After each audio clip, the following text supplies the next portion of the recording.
Assalamualaikum warahmatullahi wabarakatuh. Halo sahabat semua, semoga hari ini penuh semangat, penuh positive thinking, penuh rasa bahagia dan senantiasa selalu dalam keadaan sehat walafiat. Bagi yang masih sakit, tetap semangat, tetap percaya diri, tetap berprasangka baik dan tetap berharap akan sembuh. Insya Allah dengan begitu kita akan sembuh insya Allah. Teman-teman, pada episode kali ini saya ingin membahas tentang sebuah pertanyaan besar yang sering kali muncul atau diajukan oleh para penderita GERD. Ini juga muncul dalam komen-komen yang ada di dalam video YouTube saya. Misalnya ada yang bertanya, apakah GERD Bang bisa sembuh total? Atau apakah GERD itu hanya bisa dikendalikan saja sebagaimana biasa penyakit-penyakit lain ya, yang ada katanya yang tidak bisa sembuh total. Jadi gini teman-teman, dulu saya itu pernah ada di posisi bingung seperti itu.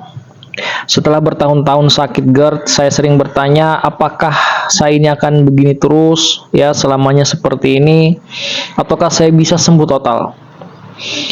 Ada masa di mana saya merasa pasrah teman-teman, merasa penyakit ini sudah tidak ada ujungnya. Saya bahkan kalau mau dibilang hampir menyerah ya. Sampai-sampai saya pernah mengatakan dalam tulisan saya atau dalam jawaban di channel YouTube saya itu, saya bilang saya pernah hampir gila karena kurang lebih 10 tahun setiap hari merasakan sakit, merasakan sesak, merasakan tidak enak badan. Dan itu bukan berlangsung hanya 1-2 bulan, 1 tahun, tapi ini sekitar 10 tahun dan itu sangat-sangat menyiksa teman-teman. Ya, tapi seiring berjalannya waktu saya mulai kemudian berprasangka baik dulu ya, mengubah pola pikir saya ya, cara berpikir saya. Kemudian itu setelah pola pikir saya sudah mulai saya perbaiki, saya mulai berprasangka baik, saya mulai merasa agak tenang. Ya, saya kemudian memperbaiki juga pola makan. Ya, pola makan saya perbaiki. Apa yang harus saya hindari, yang kalau saya makan ini menjadikan saya kambuh, saya hindari. Saya makan apa yang membuat tubuh saya itu atau perut saya itu nyaman, tidak masalah. Ya, kemudian juga saya coba perbaiki pola tidur. Ya, artinya saya berusaha walaupun tidak mengantuk, saya paksa untuk tidur. Dan itu cukup membantu juga ya teman-teman. Saya akhirnya bisa tidur ya, bisa lelah tertidur lelap, dan kemudian saya juga merubah gaya hidup saya secara keseluruhan. Ya, saya mulai merasakan dari semua itu, saya mulai merasakan yang namanya keajaiban atau perubahan yang luar biasa. Saya kemudian singkat cerita ya, saya kemudian menjadi sehat ya. Tapi itu berproses ya, sekali lagi berproses, tidak satu kali, butuh waktu bertahun-tahun ya. Saya kemudian tidak lagi kambuh sesering dulu ya, bahkan dalam periode panjang saya merasa benar-benar sembuh. Saya benar-benar sehat, saya benar-benar tubuh saya merasa kuat dan puas dengan rasa yang saya alami seperti itu.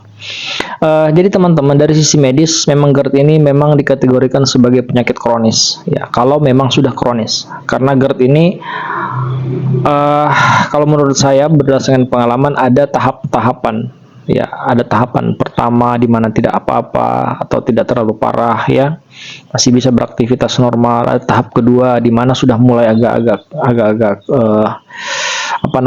mengganggu aktivitas, dan yang parahnya itu kalau sudah kronis sekali atau tahap stadium yang berat itu sampai saya waktu itu tidak bisa bergerak sama sekali, tidak bisa bangun, tidak bisa beraktivitas sama sekali ya, saking parahnya. Artinya teman-teman, ada potensi yang seperti yang sampaikan tadi, ada potensi untuk kambuh bila gaya hidup kita tidak dijaga. Jadi kalau kita mau sehat ya, mau tetap berkelanjutan rasa tidak sakit kita, maka pola hidup kita itu kita ubah ya, kita jaga agar kemudian tidak kambuh lagi. Kemudian kronis itu teman-teman bukan berarti tidak bisa disembuhkan ya. Jadi jangan merasa bahwa walaupun sudah parah kronis sekali tidak bisa disembuhkan. Karena kebanyakan dokter itu biasa mengatakan atau menggunakan istilah terkontrol, ya. Kalau gejala hilang, aktivitas normal dan pasien tidak lagi merasa terganggu. Nah, maka itulah yang disebut sebagai kondisi yang dianggap terkendali atau dalam bahasa sederhana sembuh. Jadi teman-teman, sebenarnya orang yang sudah pernah kena penyakit GERD, ya, yang kalau saya bicara yang sudah parah sekali, yang sampai tidak bisa bergerak sama sekali, itu kalau dikatakan bisa sembuh bisa, ya, karena sama dengan orang sehat. Orang sehat itu juga bisa sakit. Orang sakit bisa sembuh. Apakah orang yang sudah sembuh dari penyakit GERD yang kronis itu bisa kambuh lagi? Bisa. Kapan dia kambuh lagi? Kalau dia tidak jaga dirinya, tidak jaga kesehatannya, tidak jaga pola pikirnya. Sebagaimana orang sehat juga itu bisa sakit. Kalau dia tidak jaga pola pikir, pola hidupnya, pola makannya dan sebagainya. Oleh karena itu, teman-teman sekalian, sebenarnya kalau ditanya tentang masalah itu apakah bisa sembuh ataukah tidak bisa sembuh, jawabannya adalah GERD itu bisa sembuh total kalau kita disiplin menjaga pola hidup. Ya, kalau kita disiplin menjaga pola hidup, dan kita akan merasa benar-benar sembuh. Namun kalau pola hidup lama kembali, makan sembarangan, stres, kurang tidur, maka ia bisa kambuh lagi. Jadi seperti saya katakan tadi, orang sakit itu bisa sembuh, orang sehat juga bisa sakit. Jadi tergantung kita, ya. Itulah sebabnya GERD disebut sebagai penyakit gaya hidup. Jadi kalau mau dikatakan penyakit lambung, GERD dan teman-temannya itu adalah penyakit lifestyle atau penyakit gaya hidup. Nah, faktor yang menentukan pola makan itu yang harus kita jaga itu hindari pemicu asam, pemicu kambuh, pemicu lambung perih, pemicu tubuh tidak enak, ya. Kemudian berat badan juga itu jangan berlebihan. Usahakan berat badan kita itu ideal. Karena kalau kita punya berat badan ideal, itu lambung itu menjadi stabil dia. Kalau beratnya berlebihan, maka lambung juga ada tekanan. Kemudian yang paling utama juga itu adalah kita harus mengatur yang namanya stres. Manajemen stres itu penting. Pikiran tenang, lambung pun ikut tenang. Kalau stres kita itu bisa kita kendalikan. Kemudian konsisten jangka panjang, artinya kita harus konsisten jaga semua itu, ya. Bukan sekali dua kali, tapi kebiasaan hidup baru kita itu jalankan. Inilah yang disebut sebagai konsisten, istiqomah, ya, atau sustain. Nah, bagi saya pribadi teman-teman, kunci kesembuhan itu bukan sekedar obat, ya, bukan sekedar konsumsi sehingga kita menjadi sehat, ya, tapi perubahan cara hidup.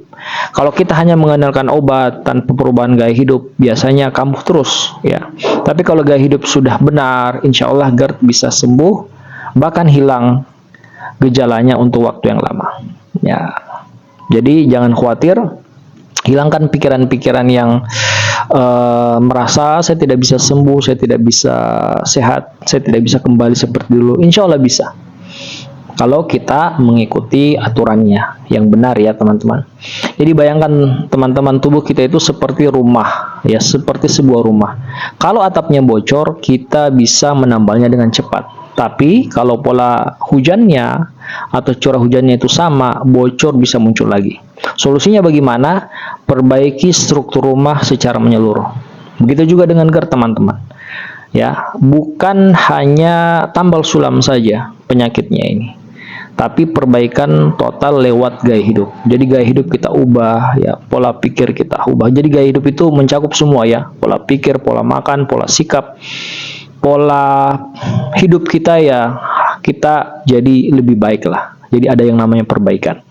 Jadi sahabat sehat semua, penutup, ya, jangan berkecil hati, ya. GERD itu bukan vonis seumur hidup. Ya, buktinya saya bisa sehat, bisa kembali seperti dulu. Ya, dengan usaha yang konsisten, perubahan gaya hidup, dan izin Allah kita bisa merasakan hidup normal, bahkan sembuh dari GERD. Jadi tetap semangat, jangan berprasangka buruk kita akan tidak bisa sembuh. Kita akan sembuh insya Allah. Oke, nanti insya Allah kita akan membahas yang lainnya. Sampai jumpa. Terima kasih.